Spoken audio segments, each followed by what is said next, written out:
what they say, hey, I don't have enough time to talk. Can you send me what you got? Yeah, absolutely. So I'm always going to agree.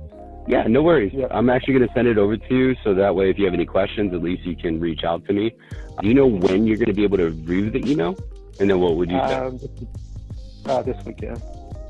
Sounds good. Okay. Actually, the email's pretty concise. So, maybe on your lunch break, look at it, because again, it does expire.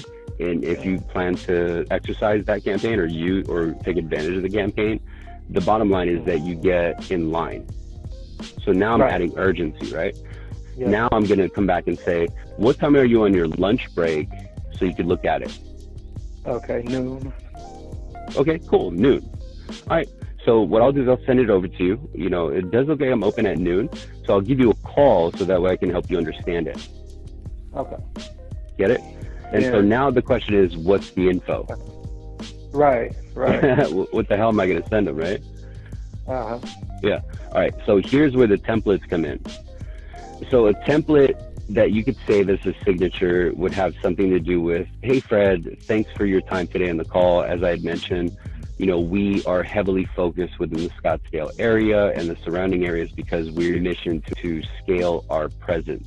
And in doing so, we have this unique campaign that is only available for the Scottsdale area and surrounding areas. And that campaign is designed to make sure that you have the absolute best available option to choose from. Mm-hmm.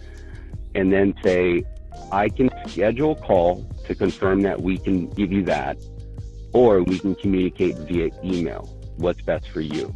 Get it? Okay. So you're not answering it, you're giving, again, insight, but now you're asking them how they prefer to communicate. Okay.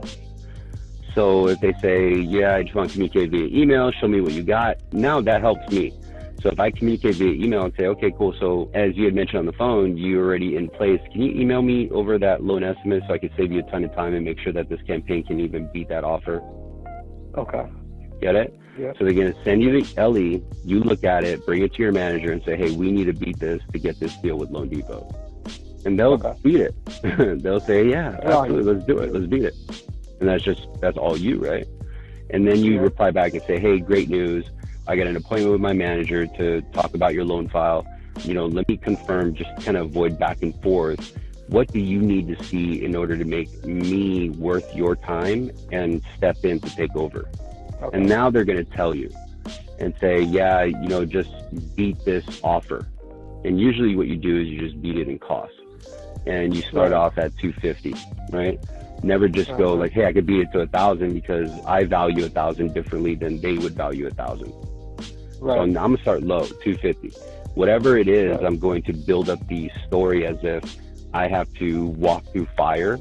I have to climb Mount Everest. I have to get, chased by wolves in order to get that exception. So if I get this exception, I need your documents to show my manager I have a full file, right? And I need to confirm with him that if I can do this for you, there's no more back and forth. We'll step in, we'll take over the deal. Now you've just cornered them, right? So now you know the specifics. So when you bring it back and say, hey, here's an LE, this guy, we pitched 2 weeks ago, he's written Loan Depot off. I need this rate with this closing cost, and I can wrap this up for Loan Depot right now. Right? And so if he replies back and says, hey, you need to beat him by at least $500, you reply back and say, great, I'm going to go ahead and ask for $750, right? So that's a little bit higher, but I need all of your documents. Right. Now you have a full file, and that was just from an outbound. You get it?